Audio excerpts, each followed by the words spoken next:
आंकड़ा नहीं है, तो हम लोग कह रहे हैं कि भाई आप कीजिए ताकि उसमें सुरजापुरी भी शामिल हो, चाहे उसमें कुलिया भी शामिल हो, सैखड़ा भी, सबकी गिनती हो। इस तरह से जाति आधारित जनगणना हो, उसकी नुमाइंदगी की है और मैं समझता हूँ कि माननीय प्रधानमंत्री जी पॉजिटिव फैसला लेंगे। दोस्तों आदाब, मैं हूं प्रिंस। आप देख रहे हैं आपका मनपसंद यूट्यूब चैनल सीमांचल एक्सप्रेस। अगर आप हमारे चैनल में नए हैं तो चैनल को सब्सक्राइब कर बेल आइकन को प्रेस कर दे ताकि आने वाली लेटेस्ट खबर पहले आप तक पहुंचे। भारत में अब तक गोया जनगणना नहीं हुई है जाति आधारित। जब आप जनगणना कर रहे हैं तो जनगणना की वजह यही है कि हम अपनी जनगणना को जानना चाहते हैं, हम वृद्धि रेट जानना चाहते हैं, क्या ग्रोथ हुआ, साथ ही उसके सामाजिक उसके आर्थिक आकलन भी हमारे लिए है। तो जब हम पॉलिसी बनाएंगे और अलग अलग स्टेट में अलग अलग जो हम सब कास्ट को रिजर्वेशन भी दे रहे हैं, तो रिजर्वेशन का आधार क्या होगा। अगर 27% ओबीसी को रिजर्वेशन है तो ओबीसी में बहुत सारे कास्ट है, किनका क्या हिस्सा होगा, अलग कंपार्टमेंट भी उनका तय होना चाहिए। जिस तरह अभी हमारे सुरजापुरी को रिजर्वेशन दिया गया है, लेकिन उसकी सही तादाद सरकार के पास कोई आंकड़ा नहीं है, तो हम लोग कह रहे हैं कि भाई आप कीजिए ताकि उसमें सुरजापुरी भी शामिल हो, चाहे उसमें कुलिया भी शामिल हो, सैखड़ा भी, सबकी गिनती हो।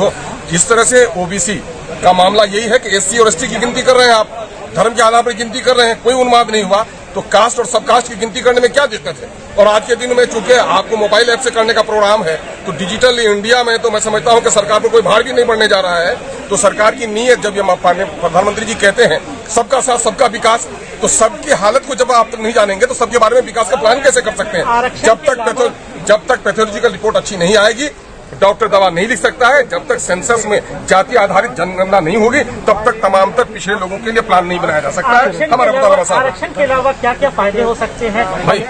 सवाल ये पैदा होता है कि उसका एजुकेशन क्या लेवल है, उसकी आर्थिक स्थिति क्या है, उसकी सामाजिक स्थिति क्या है। रिजर्वेशन के मामले में नौकरियों में और दूसरी चीजों में हो सकता है, लेकिन समाज के अंतिम पंक्ति के लोगों का, खास करके अगर ओबीसी से आप कहते हैं, जाति और सब जातियां हैं, क्योंकि जाति का पेशे से ताल्लुक रहा है और बहुत सारे पेशा ऐसा है, लोहार है, जूता सीने वाले हैं, ये लोग तो बेचारे गरीब लोग हैं, कपड़ा सीने वाले लोग हैं, तो उनकी एक जाति बनी हुई है, तो उनकी जाति का सही गिनती हो जाए ताकि रिजर्वेशन में भी उनका कोटा तय किया जाए। मैं समझता हूं कि इंसाफ को कायम करने के लिए, न्याय पर आधारित लोगों की हिस्सेदारी तय करने के लिए जाति आधारित जनगणना जरूरी है। आप नौकरी लेते हैं तो जाति पूछते हैं, टिकट भी देने में जाति पूछते हैं, लेकिन जनगणना में जाति आधारित जनगणना करने में क्या दिक्कत है? क्या आश्वासन नहीं, प्रधानमंत्री ने बड़ी गंभीरता से बातें सुनी है और मैं समझता हूँ ये तारीखी मौका है कि बिहार में पक्ष और विपक्ष सारे लोग मिलकर के आए हैं और उन्होंने सिर्फ बिहार के 13 करोड़ जनता की नुमाइंदगी नहीं की है, बल्कि देश के जो सैकड़ों करोड़ लोग हैं जो चाहते हैं कि